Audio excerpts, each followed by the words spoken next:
माननीय न्यायालय ने विशेष न्यायाधीश महोदय एनडीपीएस एक्ट श्रीमान अरविंद जी दरिया साहब द्वारा एक बहुत ही महत्वपूर्ण फैसले में टॉप 25 केस जिनकी सुनवाई काफ़ी समय से लंबित थी, वर्ष 2017 का ये मामला है जिसमें एक पत्नी ने भाई के साथ मिलकर और अपने अन्य मित्र के साथ मिलकर अपने पति की जघन्य हत्या को अंजाम दिया। वो सनसनीखेज और चिन्हित प्रकरण माननीय न्यायालय विशेष न्यायाधीश महोदय के समक्ष विचाराधीन था, लंबित था। उसमें पत्नी मायाबाई को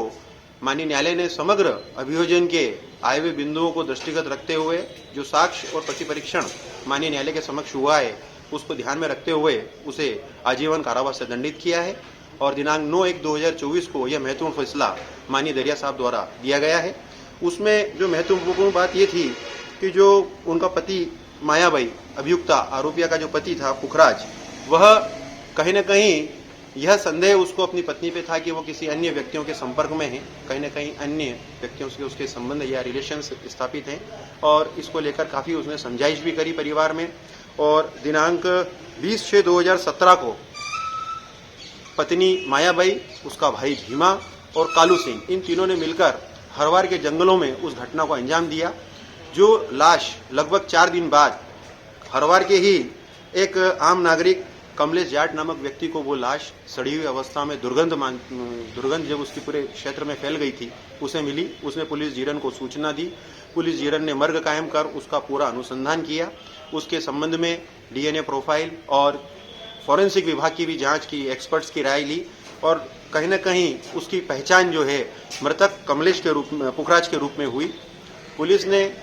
मर्ग कायम कर धारा 302, 201 भारतीय दंड संहिता के तहत उस पूरे विचारण को जो है किया और उसमें जो भीमा और कालू सिंह है उसको दोषी पाया। जो वर्तमान अभियुक्ता और आरोपिया मायाबाई ये फरार हो गई। काफ़ी ढूंढने के पश्चात में उसके विरुद्ध भी अभियोग पत्र माननीय न्यायालय के समक्ष प्रस्तुत किया गया, जहां माननीय न्यायालय द्वारा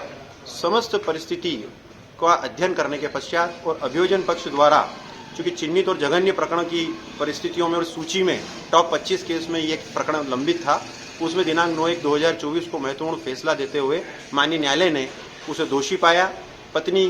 द्वारा पति की हत्या का उसे दोषी पाते हुए उसे आजीवन कारावास और धारा 201 जिसमें उन्होंने साक्ष्य जो है वो मिटाए, उसके संबंध में माननीय न्यायालय द्वारा 7 वर्ष का अतिरिक्त सक्षम कारावास और 5,000 रुपये का अर्थदंड से भी दंडित किया और वो फैसला जो है माननीय न्यायालय द्वारा सुनाया गया।